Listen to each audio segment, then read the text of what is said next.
네, 오늘 세계 명상의 흐름에 대해서 발표를 하게 된 혜주라고 하고요. 저는 그냥 이 세계 명상의 흐름을 그냥 잠깐 경험해본 사람으로서 그 경험을 여러분들과 함께 나눈다라고 생각하시고 편안하게 들으시면 좋을 것 같습니다.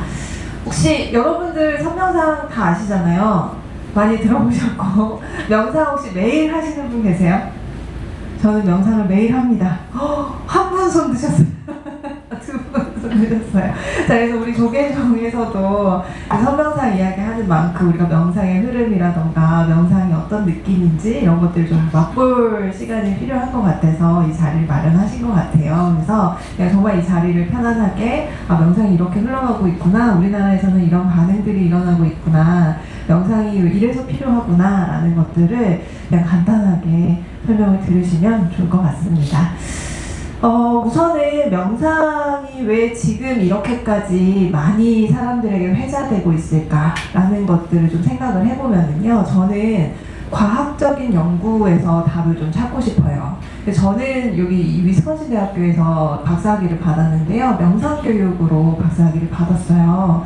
근데 제가 이 위스콘신 대학을 선택하게 된 계기 중에 하나가 바로 여기 리처드 윌슨이라는 교수님이 명상을 거의 처음으로 이 명상 과학적으로 증명을 하려는 노력을 하셨던 분이 여기 계시기 때문이었어요. 그래서 이분은 이 fMRI 기계를 사용을 해서 MRI 기계 속에서 이 명상을 했을 때 뇌가 어떻게 반응을 하는지를 자세하게 살펴보고 이것들을 계속해서 과학적인 논문으로 내신 분입니다. 그래서 이런 시도들이 하나씩 되면서 이제는 대중들이 명상은 되게 과학적이고 과학적으로 밝혀진 증거 기반의 프로그램이네 라는 것들이 좀 생겨나게 된 것 같아요. 그래서 사실 미국이 우리나라보다도 더 종교적으로 굉장히 강하게 저항적이거든요. 근데 그럼에도 불구하고 이렇게 명상을 누구나 할 수 있는 대중적인 것으로 인식하게 된 거에는 이런 과학적인 연구 기반이 있다라고 저는 생각을 하고 있습니다. 근데 여기 보시면은 이분이 매튜 리카르라는 스님이신데요. 이 스님은 프랑스 분인데 티베트 그 승단에서 출가를 하셨어요. 그래서 달라이라마 선자님 산하에서 공부도 많이 하시고 하면서 이렇게 리처드 데비슨 같은 분이 우리가 연구를 좀 해야 된다라고 하면은 이렇게 수행하신 분들이 나 그럼 나를 연구해라 라는 것들을 많이 이렇게 발런티어로 하시면서 이런 연구들이 집합이 되기 시작을 합니다. 한국에서도 명상 붐이 좀 일어나고 있는 것 같아요. 그래서 이거는 2022년도 인스타그램에서 제가 명상으로 태그를 이렇게 하면은 찾아지는 그 게시물들의 수인데요. 2022년도에 명상 게시물이 몇 개 정도 되나요? 맞아요. 40만 개. 근데 지금은 몇 개 정도 될 것 같으세요? 네? 지금은 늘었을까요? 줄었을까요? 2022년도면 사실 얼마 안 됐잖아요. 근데 이때에도 사실 이거를 찾아본 이유가 생각보다 사람들이 꽤 많이 하네. 명상을 태그를 한다는 거는 마음이 있다는 거잖아요. 실제로 여기 아마 인스타그램 사용 안 하시는 분도 계시긴 할 거예요.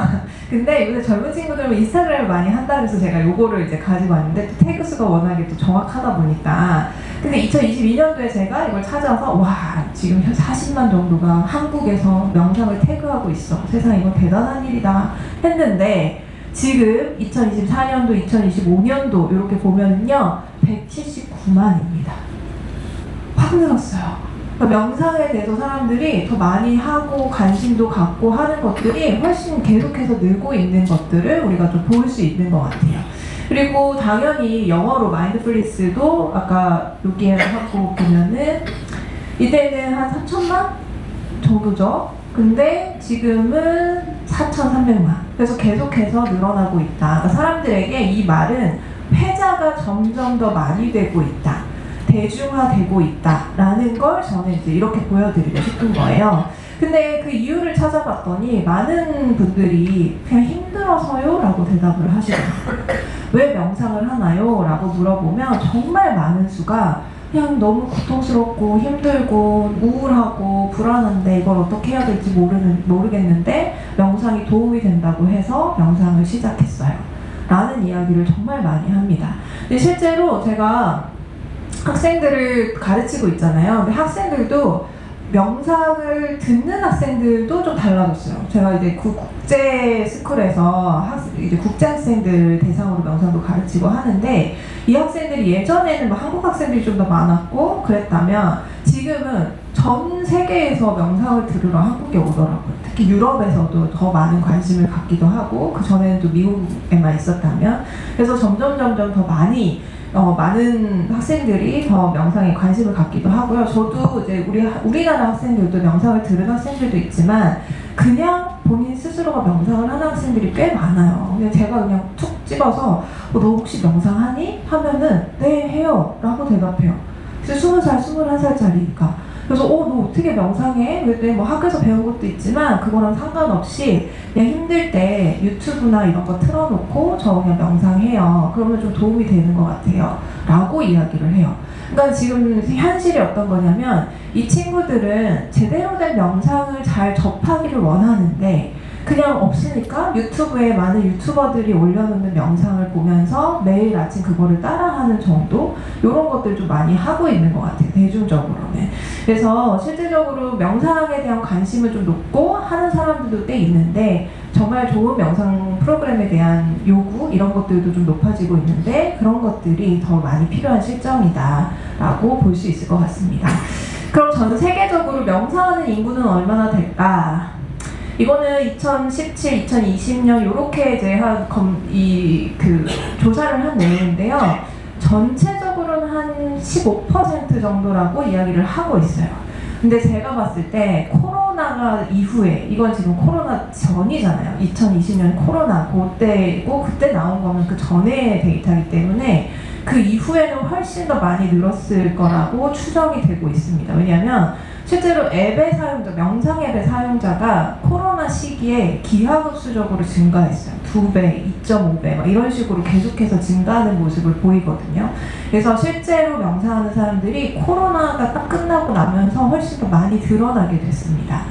그래서 이거보다는 훨씬 더 많지 않을까라고 생각을 하고 있고요. 그래서 그런 의미에서 지금 명상에 대한 통계가 한국에 없어요. 그래서 명상에 대한 통계도 되게 시급하게 지금 조사를 해야 될 내용 중에 하나입니다.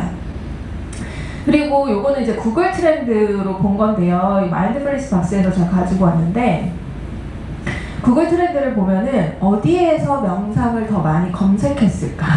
이런 것들이 나와요. 근데 실제로 명상, 마인드풀니스를 많이 검색한 나라가 어디라고 나오나요? 호주라고 나옵니다. 혹시 여러분들 알고 계셨어요? 호주에서 이렇게 명상을 많이 하는지?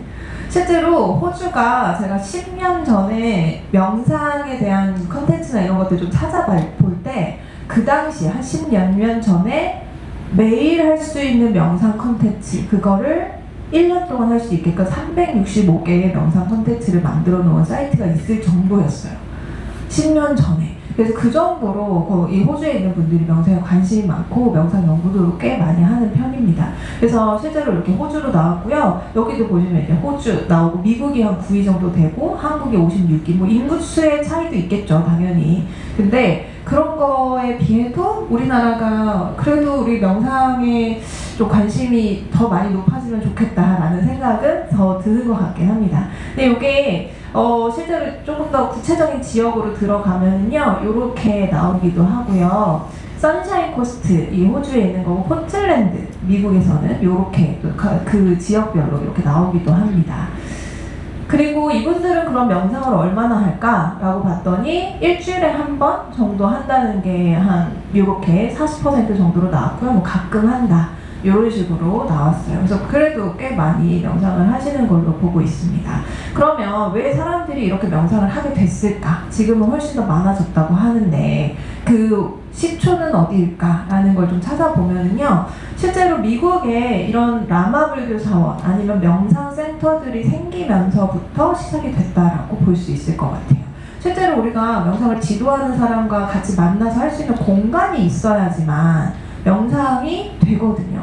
명상을 배워야 되잖아요. 그래서 실제 이런 공간과 지도자들이 미국에 도착하면서 생겨나면서 이 명상을 하는 분들이 많이 생겨나기 시작했다라고 볼 수 있고요. 이게 한 58년도니까 거의 이제 이 미국에서 불교가 조금 더 많이 알려지고 가르쳐지고 명상이 되고 하는 시기를 거의 60년대라고 보고 있어요. 시작을.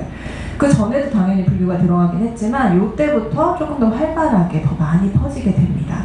그 다음에 이때 샌프란시스코 젠 센터도 여기 생기죠. 1962년도에 생긴 건데 아직까지 건재합니다.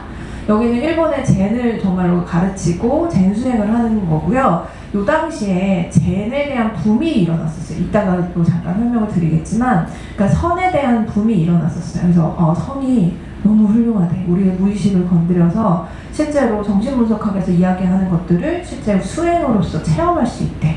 라는 것들이 생기면서 확 일어났고요. 지금까지도 이때 선을 배우셨던 분들이 선수행을 아직 계속 하고 계세요. 그래서 제가 미국에 이제 박사 때문에 갔을 때에도 저희 동네에도 선센터가 몇 개 있었어요. 그래서 실제 거기에 일주일에 한 번씩, 두 번씩 사람들이 다 모여서 같이 선수행을 하고 말도 안 합니다. 이분들은 정말 무건 딱 하면서 온전하게 수행하고 자기 집으로 가고 이런 것들이 너무 일상적으로 되고 있었습니다. 네, 샌프란시스코뿐만이 아니라 LA에도 몇 년 후에 젠 센터가 생기고요. 정말 이건 정말 아직까지도 정말 많이 되고 있고 애플의 스티브 잡스가 이 일본 젠을 수행을 해가지고 젠틱한 여러 가지 문화들을 또 만들어내기도 했었죠. 자, 그리고 1972년도에는 숭산 스님께서 미 동부에 프로비던스 젠 센터를 세우셨고요. 실제로 저는 한국에 있으면서 사실은 이 프로비던스 젠 센터는 워낙 유명해서 알고 있었지만 미 전역에 한국의 선을 수행하는 분들이 있다고는 생각을 못했었어요. 제가 미국에 가기 전까지는. 근데 제가 미국에 갔을 때 제가 있었던 곳이 이제 위스콘신 대학교 메디슨에 이제 주 캠퍼스가 있거든요. 근데 정말 작은 도시예요. 시카고에서 조금 올라가서 있는. 근데 이 작은 도시에도 숭산스님의 제자분들이 관음선센터라고 해서 이 센터를 매주마다 열고 계셨어요. 그래서 제가 너무 반가워서 제가 늘 찾아갔었거든요. 그래서 같이 했는데 우리나라의 연부를 하시더라고요. 예부를 같이 하고 칠정예를 하고 반야신경을 한글로 하고 그다음에 한글로 실제로 강화선을 하시고 또 화두를 주고받고 지도 박사님이 7일간 용맹정진도 하고요. 이런 것들 지금까지 명맥을 계속 유지를 하고 있더라고요. 그래서 저도 되게 친근하기도 하고 해서 잘 갔었던 곳인데요. 이게 아직까지도 정말 많이 하고 있습니다. 그리고 75년도에는 통찰명상센터라는 게 생겼어요. 지금 보시면 거의 60, 70년대 요때 정말 많이 생긴 게 보이시죠? 근데 요때 이분들이 위파사나 명상을 배우고 그것을 가지고 와가지고 미국에서 지도하시면서 요 명상센터를 여셨고요. 지금까지도 이것도 건재하고 있고 정말 많은 사람들이 이 IMS에서 이 위파사나 명상을 배우고 지도자가 되었습니다. 이분들은 다 정말 유명하신 책을 쓰신 분들이에요. 그리고 79년도에 달라이라마 존자님께서 미국에 처음으로 방문을 하셨다라고 하고요. 그 79년도에 바로 이분 존 카바진 선생님께서 MBSR이라는 명상 프로그램을 임상적으로 과학적으로 적용할 수 있도록 프로그램을 만들어서 제공을 하게 됩니다. 그리고 요거는 이제 2012년도에 ISCS라고 명상 컨퍼런스가 가장 크게 처음으로 열렸어요. 미국에서. 그래서 그때 뵀는데 저한테 먼저 오셔가지고 한국 스님 저밖에 없으니까 스님 한국 스님이에요 라고 하면서 제가 숭산스님 제자예요 라고 먼저 와가지고 인사를 해주시고 하셨습니다. 그 정도로 지금 있는 수많은 명상 지도자분들이 만나보면요 대체적으로 이렇게 말씀하세요. 저 숭산스님한테 한국선에 대해서 배웠어요. 저 한국선에 대해서 이렇게 알고 이렇게 배우고 수행한 적이 있어요. 이런 이야기를 거의 다 많이 하십니다. 그래서 실제로 미국의 지금의 명상 흐름계에는 한국의 선에 대한 이야기도 좀 있었다라고 볼 수 있고요. 또 다람살라에서 1987년도부터는 정말 많은 과학자분들이 만나서 달라이라마 존자님과 대담을 하게 돼요. 근데 이게 또 하나의 시발점이 되죠. 명상과 불교 수행이 어떻게 과학화될 수 있는가를 이렇게 계속해서 이야기를 하면서 이때부터 수많은 과학자들이 연구를 하기 시작을 합니다. 그러면서 나중에는 뇌과학적으로까지 연구가 진행이 됐고 점점 명상이나 불교 수행에 대한 과학적인 연구들이 등장을 하면서 사람들이 명상이나 불교적인 수행이 단순하게 종교적인 것뿐만이 아니라 모든 사람들, 종교를 믿거나 종교를 믿지 않거나 불교이거나 불교가 아니거나 타 종교를 가지고 있거나 모든 사람들에게 도움이 될 수 있다라는 논제가 계속해서 나오게 되고 증명이 되기 시작을 합니다. 그래서 실제로 달라라마 존자님께서 미국에 세우신 이 과학자분들과 또 여기에는 그 카톨릭 수녀님도 계시고요. 같이 세운 게 바로 마인드 앤 라이프 인스티튜트라는 곳이에요. 이거는 이제 명상하시는 분들은, 과학적으로 하시는 분들은 다 여기에 많이 소속되어 있다라고 보시면 되는데요. 마인드 앤 라이프 인스티튜트이 생기면서 더 많은 과학적인 연구들이 등장을 하게 되고, 매년마다 수차례 달라이라마 존자님을 초대해서 우리가 어떻게 수행을 할 수 있을까, 우리는 어떻게 이 수행을 과학적으로 증명할 수 있을까를 논의하게 됩니다. 그래서 실제로 저는 이 명상이 이렇게 대중화가 되게 된 배경에는 과학적인 증명이 있었고, 그 뒤에 배경에는 달라이라마 존자님이 계시다라는 생각을 하게 되는 것 같아요. 정말 큰 노력을 하셨고 큰 기여를 하신 부분이 있습니다. 그리고 2000년대 이후가 되면은 또 조금씩 다른 프로그램들도 여러 나라에서 나오게 돼요. 그래서 MBSR이 79년도에 나와서 아직까지도 가장 많이 하고 있는 프로그램이거든요. 근데 그러면 생각해보면 사실 45년 된 거예요. 명상 프로그램 8주짜리 프로그램이 하나 나왔는데 이거를 45년이 지나서 더 많은 사람들이 계속해서 하고 있다는 건 대단히 훌륭한 프로그램이라고 볼 수밖에 없을 것 같아요. 근데 그만큼 대중적으로 인지도도 있을 뿐더러 필요를 굉장히 생각해서 만든 프로그램이기도 하고 대중들에게 수용이 되는 프로그램이기도 하다라는 생각이 드는 것 같습니다. 그 이후에 이분들, 이제 영국과 토론토에 계시는 교수님들인데요. 이분들은 MBCT라는 프로그램도 개발을 하셨고요. 2004년도에는 아까 말씀드린 마인드 앤 라이프에서 여름 연구자 모임을 시작을 합니다. 근데 이게 더 재밌는 게 요 여름 연구자 모임이 2004년도부터 시작이 되면서 신생 연구자들을 키워내기 시작을 해요. 그러니까 그 전에 있던 분들은 뭐 80년대 후반, 90년대 이렇게 되면서 이제 연세들이 조금씩 되시고 경력도 쌓이고 연구도 많이 하고 하시면서 아 이제 우리 말고 새로운 연구자들한테 이 명상을 수행하고 연구할 수 있는 기회를 좀 주고 싶다 라는 생각을 하셨겠죠. 그리고 이 대가 계속 이어질 수 있도록 만들고 싶으셨던 것 같아요. 그래서 2004년부터 시작된 이 여름 연구자 모임에서는요, 한 6일 정도 연구자들이 다 모입니다. 근데 여기에는 그 경력 있는 연구자분들과 그 다음에 지금 이 연구를 시작하고 있는 사람들 해가지고 다 심사를 해가지고 이분들을 다 초대를 해요. 그래서 심사에 통과된 분들만 올 수 있어요. 그 정도로 경쟁이 있습니다. 그래서 이분들이 오면은 여기에서 스님들도 꼭 초대를 해서요, 수행을 꼭 시켜요. 그래서 명상 아침, 점심, 저녁으로 계속 같이 명상하면서 중간중간에 그럼 이 명상이 너한테는 어떤 느낌이야? 이거를 우리는 어떻게 연구할 수 있을까? 라는 걸 끊임없이 얘기를 합니다. 그래서 실제로 모든 각 분야에서 이 연구자들이 다 모여가지고 수행하고 연구하고를 2004년부터 하고 있는 거예요. 그러다 보니까 미국에 있는 혹은 또 다른 세계, 다른 여러 나라에 있는 분들이 실제로 명상을 체험하고 경험하면서 이거를 연구로까지 발전시키는 예들이 훨씬 더 많아졌겠죠. 지금 2004년이면 벌써 20년이 넘은 거잖아요. 그래서 20년 동안 축적된 수많은 연구자들이 있다. 그래서 그러면서 여기에서는 뭐 장학금도 주고 막 이러면서 훨씬 더 계속해서 이렇게 막 증장하는 이런 모습들을 볼 수 있습니다. 그래서 저도 작년에 다녀왔는데요. 저는 이제 이 작년의 내용이 교육이었어요. 명상교육. 그래서 명상교육이니까 가야지 하고서는 이제 다녀왔습니다. 근데 보시면 저만 한국 스님이고 거의 티베트 스님들 이제 모시고 오는 것들을 볼 수 있죠. 그래서 제가 거기 가가지고 당당하게 한국 스님들을 더 초대했으면 좋겠다. 한국 스님들이 더 많이 왔으면 좋겠다. 막 이런 이야기를 혼자서 막 목소리를 높였던 기억이 있습니다. 그리고 나서 2008년도 정도에는 마인드 앤 라이프 유럽이 생겼고요. 아직까지 마인드 앤 라이프 아시아는 없습니다. 그래서 아시아에도 좀 생겼으면 좋겠고 그게 우리나라였으면 좋겠다라는 생각도 좀 하게 되는 것 같아요. 자, 그리고 이렇게 됐을 때 2000년도가 지나면서 또 뇌과학적인 부분 연구들이 훨씬 더 많아졌거든요. 그래서 뇌파 연구도 되고 그다음에 MRI 연구도 하고 뭐 이렇게 되면서 2000년대 이후부터는 또 명상 뇌과학이라는 용어가 사용이 되기 시작했어요. 이게 바로 뭐 Contemplative Neuroscience라는 새로운 용어가 등장을 하게 됐고요. 실제로 마인드풀리스도 존 카바지 선생님이 새롭게 만든 새로운 용어거든요. 근데 되게 놀라운 것 중에 하나가 이런 새로운 용어들이 등장을 했을 때 사람들이 이제 조금씩 쓰기 시작을 하잖아요. 그러면 점점 대중화되는 것 같아요. 그래서 되게 놀라운 게 제가 작년부터 느낀 게 뭐냐면 마인드풀리스라는 용어는 이제는 거의 이제 명상을 다른 말로 할 때, 미국이나 뭐 전 세계적으로 명상을 다른 말로 할 때 통용되는 하나의 단어로서 쓰이는 것 같아요. 근데 이게 지금 어느 정도까지 왔냐면요. 실제 우리나라에 제가 작년에 SRT를 탑니다. 저 보통 KTX를 타거든요.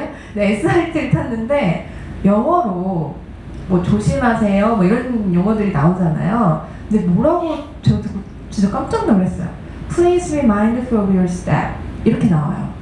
그러니까 마인드풀 하라는 용어가 뭐 발 조심하세요 뭐 이런 거를 쓸 때 아예 그 용어를 쓰더라고요. 근데 제가 그 전에는 다른 나라에서 들었었거든요. 실제로 다른 나라 뭐 버스라던가 공공기관이라던가 이런 데 가면은 어느 순간부터 Please be mindful 이라는 영어를 조금씩 쓰더라고요. 그래서 제가 되게 놀랐었어요. 이걸 대중적으로 이렇게까지 쓸 정도구나 했는데 우리나라에서도 영어로 쓸 때 be mindful이라는 용어를 쓰더라고요. 그래서 와 이게 새로 만든 용어인데 이렇게까지 전 세계적으로 이 영어를 그냥 조심하세요라는 용어 아니면은 이거 마음 챙김하세요라는 용어를 이렇게 쓰고 있구나라는 것들을 요새 느끼고 있어요. 그래서 실제로 우리가 더 많이 쓰고 이게 정말 수용이 되고 이게 우리한테 체화가 되면은 그 말들을 대중적으로 다 허용이 되는 말로써 우리가 수용이 되는 것 같아요. 그래서 명상 뇌과학이라는 용어가 진짜 정말 많이 되고 있고요. 이때 마인드풀리스라는 용어가 조금 제한적이라는 이야기를 하기 시작을 해요. 이거는 실제로 그 MBSR에서 이야기하는 마음 챙김, 그 다음에 알아차림 이런 거 수행할 때만 좀 해당되는 것 같다. 그럼 얘 말고도 실제로 뭐 미국에서는 실제 이런 명상이나 이런 걸 얘기할 때 타이치, 요가 이런 것들도 좀 포함해서 더 포괄적인 이런 수행들을 연구하고 싶어 하거든요. 그래서 포괄적인 용어를 하나 더 만들자 했던 게 이 컨템플레이션이었어요. 그래서 지금은 명상과학이라고 하면 컨템플러티브 사이언스라고 얘기를 합니다. 그래서 컨템플레이션의 뜻이 바로 이런 거예요. 주의를 기울여 사람이나 대상을 바라보고 관찰하는 거. 누가 봐도 우리의 지관을 이야기하는 것 같습니다. 누가 봐도. 그렇지만 지관을 얘기하지는 않나요. 그냥 컨템플레이션 안에 이 이야기를 다 넣어놨어요. 그래서 실제로 컨템플레이티브 프랙티스 아니면 컨템플레이션, 뭐 컨템플레이티브 사이언스 이런 얘기를 정말 많이 하고 있어요. 메디테이션이라는 보다는. 그래서 좀 더 이 엄브렐라 텀이라고 해서 모든 걸 포괄하는 용어로 이렇게 쓰고 있습니다. 그래서 이거를 조금 더 구체적으로 보면은요, 내면의 지혜, 인간성, 신성함, 그리고 모든 생명과 강한 연결감을 가지도록 알아차림을 개발하도록 돕는 깊은 성찰의 과정. 여기에는 마음챙김, 명상, 움직임, 기도, 음악, 예술, 봉사, 일기쓰기, 대화, 경청, 자연 속에서의 활동이 포함되는데 호흡에 집중하거나 감각, 생각, 감정 등의 주의를 가지고 가서 집중하는 것을 포함한다. 그리고 활동 그 자체가 아니라 그 활동에서 가지고 올 수 있는 알아차림의 질이 컨템플러티브 프랙티스를 만드는 데 핵심이다. 여러분은 아마 딱 느끼실 거예요. 이거 그냥 수행 얘기인데 우리가 하는 수행, 모든 것이 일상의 수행이 될 수 있음을 이렇게 설명하고 있는 것 같은데? 라고 그냥 딱 보이시지 않으세요? 근데 이거를 불교 얘기 안 하고 그냥 모든 사람들에게 다 우리가 이렇게 접근할 수 있어 라고 알려주고 있는 거죠. 그래서 저는 지금 이야기하고 있는 선명상이 딱 요런 의미로 접근이 되는 것 같아요. 지금 조계종에서 또 총관 선생님께서도 말씀하신 선명상이 일반적으로 이렇게 이야기되고 있는 수많은 명상 프로그램들을 하나의 용어로 좀 통합해서 불릴 것이 필요하잖아요. 이렇게 컨템플러티브 사이언스나 컨템플레이티브 프랙티스나 이런 것처럼. 근데 가나선도 포함이 돼야 되고, 그래서 실제로 뭐 현대 과학에서 말하고 있는 많은 프로그램들, 우리가 기존에 있었던 불교에서 이야기하는 수많은 지관 수행들, 이런 것들을 모두 아우를 수 있는 하나의 용어가 없을까라는 고민을 하시면서 새롭게 등장한 용어가 선명상이 아닐까라는 생각이 듭니다. 그래서 선명상이 그냥 단 하나의 수행만을 포함하는 것이 아니라 이 세상에서 우리가 지관이라고 부르는 모든 수행들은, 그 다음에 현대과학에서 지관을 기반해서 만든 모든 프로그램들은 선명상 안에 포함이 된다. 그러면 실제로 우리가 숨을 쉴 수 있는 공간들이 생기는 것 같아요. 이렇게 왜 이 사람들이 마인드풀니스에서 컨템플레이션으로 갔겠어요? 우리가 더 많은 사람들을 포용하고 더 많은 사람들이 함께 수행할 수 있는 공동체를 만들고자 하는 거잖아요. 그런 의미가 선명상이라는 용어를 사용하는 의미가 아닐까라는 생각도 해봅니다. 그래서 실제로 이렇게 선명상 아니고 이 컨템플레이션 이런 것들에 대한 이야기가 훨씬 더 계속 많아지면서 실제 2024년도에는요 요게 네이처지에 나온 거거든요. 네이처지 많이 들어보셨죠? 과학지 중에서 정말 유명한 거잖아요. 과학자들이요, 종교를 연구하는 걸 두려워하지 말라 라는 이 아티클이 실립니다. 이거 진짜 놀라운 아티클이에요. 과학자들 사이에서는요, 종교 얘기를 꺼내는 순간 너는 과학자가 아니구나, 넌 진정한 과학을 한다고 말할 수 없겠구나, 뭐 이렇게 나올 정도래요, 실제로 과학자들의 집단은. 근데 2024년도에는 우리가 종교를 더 많이 연구해보자 라는 이야기를 이제는 서슴없이 이렇게 하는 분까지 나오게 된 거죠. 이게 진짜 실린 거예요. 그래서 세상이 많이 바뀌고 있다. 그래서 우리가 실제 저는 이 영향 안에 정말 저는 이 불교의 영향이 분명히 있다라고 생각을 하거든요. 정말 수많은 과학적인 연구들이 명상과 불교 수행과 관련해서 나왔고 지금도 연구되고 있고 앞으로도 나올 예정입니다. 그래서 이런 것들을 우리나라에서도 실제 이런 걸 보면서 앞으로 많은 과학자분들과 또 많은 대중들과 더 많이 호흡해야 되지 않을까라는 생각이 들어요.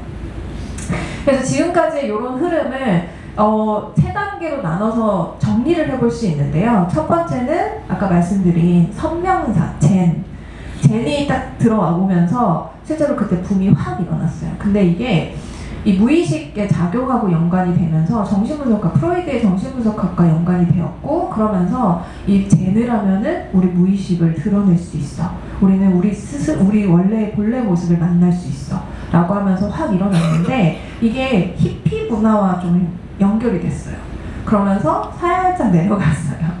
그러다가 두 번째 웨이브가 일어났는데요. 이때는 이제 마하리시의 TM 명상이 이제 나왔는데, 이거를 의학적으로 연구한 논문이 나오면서 사람들이 갑자기 그 의학적으로 이런 효과가 있어? 이완 효과도 있고 뭐 혈압을 낮추는 것도 있고 그럼 나도 해볼래 해가지고 사람들이 막 하기 시작을 합니다. 근데 이것도 좀 내려갔다가 세 번째가 바로 존 카바치 선생님과 함께 등장한 웨이브예요. 근데 이게 40년째 아직도 여전히 그대로다. 이게 너무 놀라운 현상 중에 하나인 것 같습니다. 그래서 체계적인 프로그램을 개발해서 신체적, 정신적 건강에 더해서 과학적으로 증명하고 뇌과학과 만나는 지금 이 시점에 것이 여전히 지속되고 있다라고 볼 수 있고요. 그렇다면 이렇게 명상이 계속 올라갔다 내려갔다 하는 이 의도와 이 배경은 무엇인가? 저는 고통이라고 보고 있습니다. 우리 사성제도 마찬가지잖아요. 부처님께서 고집멸도를 말씀하셨잖아요. 근데 실제로 사람들의 반응을 봤더니 사람들이 다 고통스러워서 명상을 하고 싶어해요. 그게 부처님 말씀 아니에요? 사성제, 고집멸도, 고통이 있고 고통이 너무 자연스러운 것이며 이것에 원인이 있고 이것으로부터 벗어나는 길이 있고 그것으로부터 벗어났을 때 우리가 만날 수 있는 어떤 경계들이 있다. 사성제. 근데 지금 현재 사람들이 딱 그걸 하고 있어요. 나 고통스러워. 근데 고통에서 벗어날 수 있는 방법이 명상이래. 그럼 나 명상 한번 해볼래. 이걸 통해서 내가 조금 더 나아질 수 있을까? 대부분의 사람들은요, 지금 당장의 편안함과 안정을 위해서 시작은 합니다. 근데 그렇게 시작해서 거기에만 머무르는 사람은 그렇게 많지 않은 것 같아요. 제가 정말 많은 명상하는 분들을 만나봤는데요. 거의 처음에는 힘들어서요. 너무 이거 어떻게 해야 될지 모르겠어요 하면서 시작을 해서 지금 당장 이제 좀 편안하다 하지만 그 다음에도 뭔가 있지 않을까? 라고 하면서 그 다음에 갑자기 불교 공부를 하기 시작하더라고요. 갑자기 다른 수행은 뭐가 없을까? 이런 수행은 또 뭐가 없을까? 이러면서 더 많은 것들을 공부하고 경전을 보고 거의 수순이 이렇게 가세요. 그래서 실제로 그냥 이렇게 명상하는 게 정말 대중한테 좋은 거야? 실제로 정말 도움이 됩니다. 표면적으로도 깊이적으로도 도움이 되는 부분들이 계속 있기 때문에 지속이 되는 것 같습니다. 그리고 지금 현재는 단순하게 마인드풀니스에서만 끝나는 게 아니라 자비에 대한 이야기가 훨씬 더 많이 되고 있어요. 실제로 미국에서 자비에 대한 연구들이 점점 많이 증가하고 있습니다. 그래서 이 수행이 지혜 수행만 강조되고 있는 것이 아니라 지혜와 자비가 같이 가고 있는 게 지금 현대 이 뇌가 명상과학의 흐름이라고 볼 수 있고요. 그렇다면 우리나라에서도 이제는 그냥 뒤따라가는 게 아니라 사실 우리나라에 원래 있었잖아요. 원래 있던 것들을 우리가 더 많이 알고 있는 부분도 있으니 우리가 지금 이런 현상들을 알고 우리가 할 수 있는 것들을 더 먼저 나아가서 모범이 되는 건 어떨까라는 생각도 저는 드는 것 같습니다. 그래서 지금 현재의 명상이나 연구의 흐름은 이렇다라는 설명을 드린 거고요. 그래서 저는 이제 이 미국에 있는 분들과 계속 교류를 하고 있는데 또 하나 제가 설명을 드리고 싶은 게 하나 있는 게 요거는 이제 에모리 대학교라고 미국의 남부에 있는 대학교예요. 여기가 이제 달라이라마 존자님이 한 20년 넘게 석좌 교수로 계셨고 연구소도 만드신 곳이기는 한데요. 여기에 스님들 대상으로 하는 프로그램이 있어요. 근데 그 인도 남부에 티베트 스님들의 큰 사원이 있거든요. 근데 거기에 실제로 과학자들을 보내는 거예요. 근데 여기 가시는 과학자분들이 일반 과학자분들이 아니라 정말 아주 유명한 훌륭한 교수님들이에요. 노스웨스턴의 뇌과학자 교수님이라던가 여러 정말 대학교들의 그런 뇌과학자 아니면 심리학자, 물리학자 이런 과학적인 부분들을 공부하고 명상을 수행하시는 교수님들을 이 스님들이 계시는 곳에 보내서 굉장히 그 단기간에 예를 들어 3주 아니면 한 달 요 기간 동안에 그 교수님들이 인도에 머물면서 아침부터 저녁까지 교육을 시킵니다. 그리고 요거를 매년 하면서 실제로 이 스님들을 연구자로 키워내요. 스님들은 수행도 했고 불교 공부를 했잖아요. 근데 그런 분들이 과학을 배웠을 때 더 많은 과학적인 연구가 일어날 수 있다라는 개념을 가지고 시작을 한 거예요. 그리고 과학자분들도 우리가 하는 것도 좋지만 스님들이 직접 연구하는 것도 좋다라는 측면에서 스님들을 계속 교육을 시키고 있어요. 그래서 이렇게 교육을 하고 나면 여기서 끝나는 게 아니라 에모리 대학교로 초대를 해서 2년 동안 수학을 할 수 있게 합니다. 그래서 본인이 듣고 싶은 과목들을 듣고 공부를 하고 연구를 시작을 하고요. 여기서도 끝나는 게 아니에요. 실제 그 교수님이 계신 학교로 또 보내요. 그래서 그 교수님과 연구를 또 같이 해서 논문까지 쓰도록 하는 이 과정을 여기서 하고 있습니다. 그래서 저는 이거 보면서 너무 놀라서 와, 이거 진짜 이게 지금 이렇게 시작되고 있지만 10년이 지나면 티베트 스님들과 티베트 불교의 영향이 얼마나 될까라는 생각이 들더라고요. 그래서 너무 부러웠어요. 그래서 제가 여기 소장님한테 한국 스님들도 받아주면 안 되냐고 한국 스님들도 이거 같이 좀 프로그램 하면 안 되냐고 이야기를 했었더니 너무 좋아요는 했지만 아직 진전은 안 되고 있습니다. 근데 정말 우리 한국에서도 이런 것들이 좀 많이 생기면 좋겠다라는 생각이 들었고요. 또 에모리 대학교 학생들이 또 인도로 가기도 합니다. 그래서 같이 연구를 하기도 하고요. 그래서 여기 스님들하고 과학자 교수님하고 이렇게 했었고요. 또 하나는 아까 말씀드렸던 여름 연구자 모임, 아까 말씀드렸던 곳인데요. 여기가 매년마다 여름 연구자 모임이 활성화되는 그 장소예요. 근데 여기서 진행이 되는데 이게 바로 아까 보신 것처럼 성당 같지 않으세요? 근데 진짜 성당이었고요. 원래 수도자들이 이렇게 기거하는 곳이었어요. 근데 여기서 끝나지 않고 이분들이 이제 나중에 미국에도 신부님들이 점점 줄고 있잖아요. 우리나라에도 출가자 줄듯이 전 세계적인 흐름인데 신부님들이 좀 더 줄고 막 이러면서 이게 매물로 나온 거예요. 몇 년 전에. 근데 그때 주부라고 주이시 분인데 불자인 분들이 꽤 많습니다. 이분들은 수행을 하시는 분들, 정말 명상 수행, 불교 수행을 하면서 이 유대인으로서의 종교를 버릴 수는 없지만 불교를 너무 좋아하시는. 근데 이분이 여기를 매입하셔가지고 이런 마인드 앤 라이프 연구자 모임이라던가 이런 것들을 할 수 있게끔 이렇게 하시는 거예요. 그래서 실제로 여기에 정말 이렇게 명상을 할 수 있게끔 되어 있고요. 작은 방에는 부처님이 다 모셔져 있습니다. 그리고 이렇게 큰 방에는 앞에는 앉아서 자선하는 분, 뒤에는 의자 이렇게 해가지고 연구자 모임을 이렇게 여기에서 매년 하고 있어요. 여기가 맨하탄에서 한 1시간 정도 허드스강 따라서 올라가면 있는 곳이거든요. 근데 거의 연구자들끼리 모이면 게리슨 갔다 왔어? 뭐 이런 얘기를 할 정도로 매우 중요한 곳이기도 합니다. 그래서 여기서 이렇게 만났는데요. 여기 계신 분이 여성분, 여기 계신 분이 마인드 앤 라이프 회장님이세요. 근데 이분이 이 연구자 모임에서 저희 스님들만 따로 모아놓고 같이 밥을 먹자고 하시더라고요. 그래서 저희한테 하시는 말씀이 저는 스님들이 여기에 정말 많이 오셨으면 좋겠다. 근데 이거를 너무 진심으로 말씀을 하시는 거예요. 그러면서 우리는 연구밖에 모른다. 우리는 과학적인 것밖에 모른다. 근데 이거를 더 살을 붙여주고 깊이 있게 만들어주는 건 불교다. 그래서 불교를 수행하고 아시는 분들이 더 많이 오셔서 우리를 일깨워줬으면 좋겠다. 그럼 우리는 훨씬 더 풍요로워지고 풍성해질 거다라는 말씀을 정말 진심으로 하시더라고요. 그리고 이게 여기서 끝나지 않고 정말로 지속됐으면 좋겠다.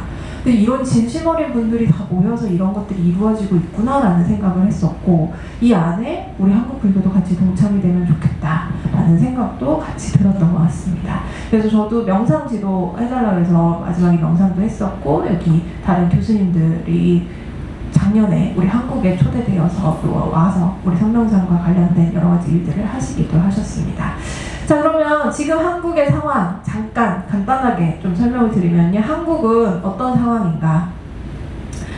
이게 한국의 가치관 조사에서 나온 건데요. 다른 나라들도 같이 됐어요. 근데 한국만 색깔이 좀 다르죠.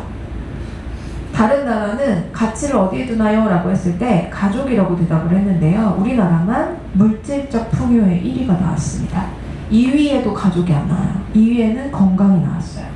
그러니까 우리는 개인의 물질적 풍요와 건강이 정말 중요한 나라인 거예요. 다른 사람보다. 그래서 실제로 내가 잘 먹고 잘 사는 거, 여기에 지금 초점이 더 많아지고 있는 실정입니다. 그러다 보니까 경쟁이 더 심화될 수밖에 없겠죠. 근데 원래 우리나라는 경쟁이 매우 심한 나라이기도 해요. 그러다 보니까 성인 인구 중에 2주 이상 일상에 지장이 있을 정도로 슬프거나 절망감을 느낀 사람의 비율을 봤더니 한국이 저렇게 높습니다. 여러분들 이거는 진짜 제가 뭐 강조하지 않아도 자살률 높죠, 우울감 높죠, 불안감 높죠. 우리나라 사람들이 너무너무 힘들어해요, 실제로. 그래서 뭐 여러 통계들을 안 보여드려도 그냥 사람들이 많이 힘들구나라는 걸 느낄 수밖에 없는 것 같아요. 그리고 실제로 아이들의 삶에 들어가도 아이들이 공부나 잘하지 공부는 되게 잘해요. 근데 삶이 너무 불행하다고 느껴요. 보시면 그냥 다 이 내용들이 실제로 아이들이 너무 힘들다라는 걸 보여주고 있는 통계입니다. 이건 제가 직접 찾아서 가지고 온 자료들이거든요. 근데 여기서 몇 가지를 말씀드리면 학생들이 경쟁한다가 다른 나라보다 너무너무 높게 나와요. 근데 우리나라 경쟁률 높은 거 다 알죠. 뭐 다 중국도 높고 인도도 높다고 하잖아요. 근데 이것만이 문제가 아니었어요. 이거와 함께 시너지를 좀 높이는 것들이 뭐냐면 실패하면 눈치 본다. 다른 사람이 나를 어떻게 생각할지에 대해서 생각을 한다가 다른 나라보다 우리나라가 훨씬 더 높습니다. 이게 공동체 문화여서 그럴 수도 있지만 다른 나라보다 훨씬 더 높다는 거, 우리나라 사람들이 다른 사람의 시선이 너무 신경이 쓰여서 경쟁을 해서 실패를 할 수밖에 없는 문화인데, 실패하면 다른 사람이 나를 어떻게 생각할지 너무 걱정돼서 좌절감과 실망감을 더 많이 느낀다고 해석이 되는 거예요. 그러니까 이 두 가지가 시너지를 일으키면서 사람들이 이렇게 우울해지고 이렇게 불안하고 이렇게 괴로울 수밖에 없다. 이런 문화들이 만들어질 수밖에 없다는 게 이런 것들을 보면 볼 수 있죠. 근데 어려움을 벗어나는 방법을 쉽게 찾을 수 있나요? 라고 보면 평균보다 낮아요.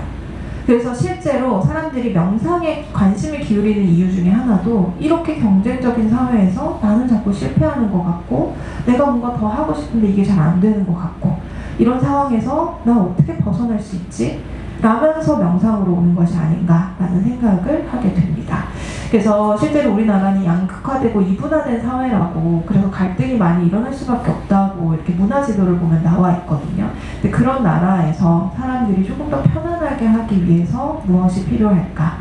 무엇을 우리는 해야 될까? 무엇을 할 수 있을까를 고민해야 되는 시점이 있지 않을까라는 생각을 하게 됩니다. 그래서 실제로 우리는 대중들이 가지고 있는 고통을 인지하고 그것으로부터 벗어날 수 있는 방법들을 많이 알려줘야 되는 게 저희의 역할인 것 같아요. 그리고 우리가 줄 수 있는 중요한 것 중에 하나가 바로 성명상이 아닌가라는 생각도 하게 됩니다.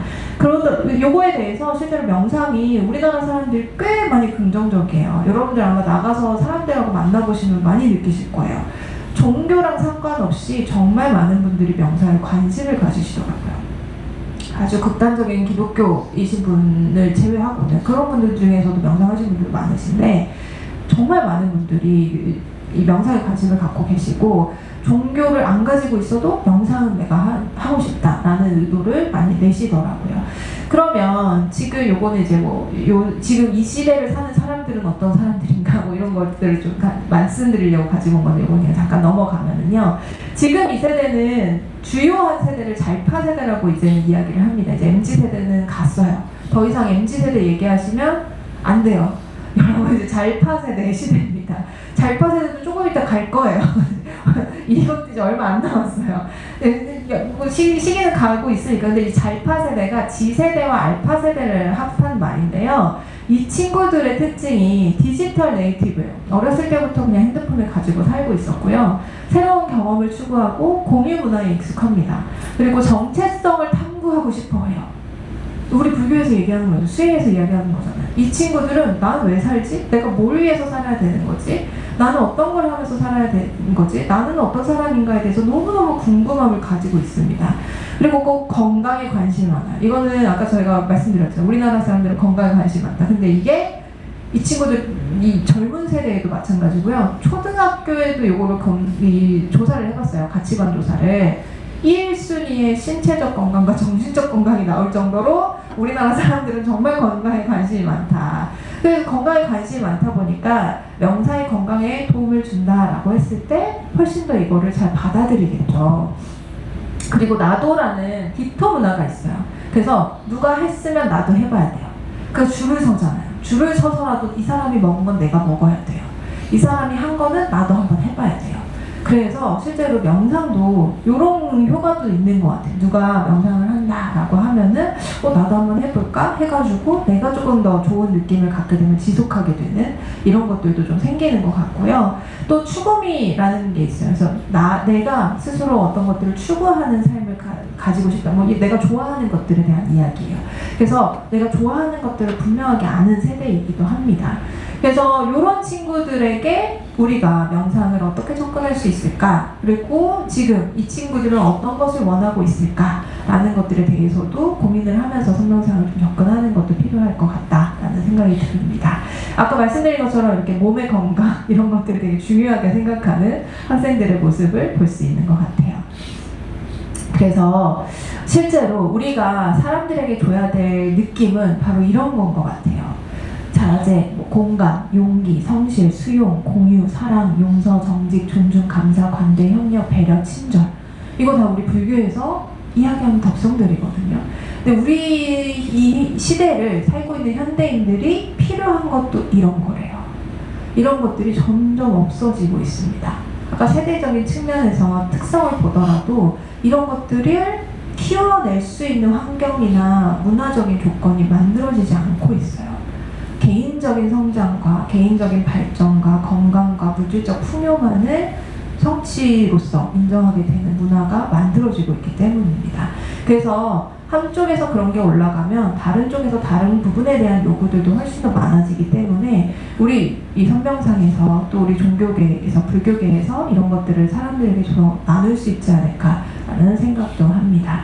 그래서 앞으로 우리 요 명상과학에서 우리 성명상에서 좀 나아가게 되는 이런 부분들은 바로 이런 우리 불교가 가지고 있는 아주 좋은 수행의 것들, 그다음에 이 사람들에게 필요한 많은 것들을 이 사람들에게 맞는 방식으로 명상적으로 잘 전달을 하는 것이 필요하겠다 라는 생각이 더 많이 드는 것 같고요. 또 한국 수행의 힘에 대해서도 우리가 알 필요가 있는 것 같아요. 이 전 세계 사람들이 정말 많이 명상하고 명상에 관심을 갖고 있고 연구를 많이 하는데 우리나라 사람들이 이거에 대한 가치를 다른 나라보다도 아직까지는 잘 모르고 있는 것 같다 라는 생각이 들어서, 물론 젊은 세대나 이쪽에서는 막 붐이 일어나고 있지만 우리부터도 이 알아차림을 좀 해야 되지 않을까? 우리가 이미 이런 것들을 너무 많이 갖고 있다라는 거, 그리고 이런 것들을 대중들과 어떻게 소통하기 위해서 어떻게 이 수행을 하면서 접근할 것인가, 이 부분에 대한 연구나 고민들도 더 많이 해야 되지 않을까라는 생각을 해봅니다. 그래서 이런 제안을 좀 했고요. 아까 말씀드린 것처럼 실제로 이런 내용들을 뭐 여러 가지 불교 이야기를 좀 써놨어요. 이런 내용들이 실제로 명상과학계에서는 많이 되고 있는 내용이에요. 근데 우리나라만 지금 이 부분에 대해서 이야기를 잘 안 하고 있거든요. 그래서 앞으로 더 많은 부분들이 접목돼서 사람들에게 탐진치, 삼독과 고통에서 자유로워질 수 있는 부분들을 제공하고 도와줄 수 있도록 했으면 좋겠다라는 생각이 듭니다. 자, 그럼 이쯤에서 저희가 명상을 같이 해보면 좋겠다는 제안을 해주셨어요. 그래서 우리 같이 명상하는 시간을 가지면 좋을 것 같습니다. 자, 우선 저도 주의를 한 곳에 가지고 가서 그곳에 머물면서 계속해서 바라보는 능력이 필요합니다. 이거를 계속 우리가 연습을 해서 뭐 호흡을 바라볼 수도 있고, 아니면 몸의 감각을 바라볼 수도 있고, 아니면 느낌을 바라볼 수도 있고, 법의 여러 가지 것들을 바라볼 수도 있겠죠. 근데 이것들을 계속해서 알아차림하면서 다른 곳에 갔더라도 다시 돌아오고 하는 것들을 우리는 집중수행이라고 하죠. 그러다가 우리가 조금 더 이거를 알아차림으로 더 가게 되면은 이 일어나는 모든 것들을 그냥 있는 그대로 바라보는 알아차림 수행, 요게 바로 관, 통찰 명상에서 이야기하는 부분이에요. 그래서 저는 이 두 가지를 우리가 같이 연습을 하는 거를 보통 처음에 말씀을 드리거든요. 그래서 내가 우선은 우리의 주의를 한 곳으로 가지고 간다. 그리고 어떤 일이 일어나고 있는지 있는 그대로 알아차린다. 요 두 가지를 연습을 하시는데, 우선은 여러분들이 일상에서 너무너무 바쁘시잖아요. 일이 많고 스트레스가 많고 그러면 저는 항상 먼저 말씀을 드리는 게, 지금 이곳이 안전하다라는 개념, 느낌을 그대로 알아차린다 에서 시작을 하시라고 말씀을 드립니다. 우리가 살다 보면 이 고통스러운 이 많은 것들 때문에 나는 지금 괜찮은데도 불구하고 스트레스와 여러 가지의 이 신경이 이렇게 올라와 있는 것들을 계속 가지고 살게 돼요. 그러다 보니까 나는 괜찮은 상태고 너무 안전한 상태인데 매 순간이 위험의 순간이라고 느끼긴다고 많은 분들이 말씀을 하세요. 그러다 보니까 안정이 안 되는 거예요. 그래서 저는 직장인 분들에게는, 여러분들처럼 이게 직장에서 너무 바쁘고 너무 힘들고 막 이런 여러 가지 것들을 경험하시는 분들께는 매 순간의 알아차림에서 지금 이곳은 나에게 안전하구나, 나는 지금 여기 위협을 받지 않고 온전하게 있구나 라는 것에 대한 알아차림부터 하시라고 말씀을 드립니다. 그래서 지금 여러분들 중에 옆에서 누가 여러분한테 욕하시는 분 계세요? 누가 여러분 옆에서 총칼 겨누는 분 계신가요? 여기 옆에 폭탄 터질 건가요? 아니에요. 그럼 우리 몸 지금 어때요? 괜찮죠? 안전하죠? 그러면 이 몸이 안전한 것부터 알아차림하는 거예요. 그래서 요거에 있는 방식이, 지금 우리가 몸의 감각 중에서 접촉되고 있는, 그래서 안정적으로 놓여진 감각을 한번 살펴보는 겁니다.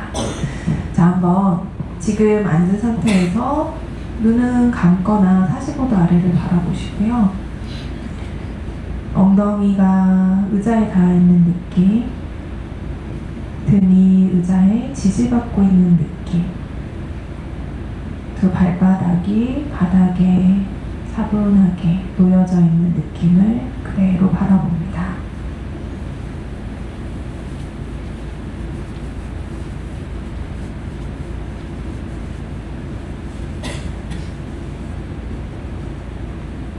주의를 한 곳에 가지고 가서 그곳에 머물면서 계속해서 바라보는 능력이 필요합니다. 이거를 계속 우리가 연습을 해서 뭐 호흡을 바라볼 수도 있고, 아니면 몸의 감각을 바라볼 수도 있고, 아니면 느낌을 바라볼 수도 있고, 법의 여러 가지 것들을 바라볼 수도 있겠죠. 근데 이것들을 계속해서 알아차림하면서 다른 곳에 갔더라도 다시 돌아오고 하는 것들을 우리는 집중수행이라고 하죠.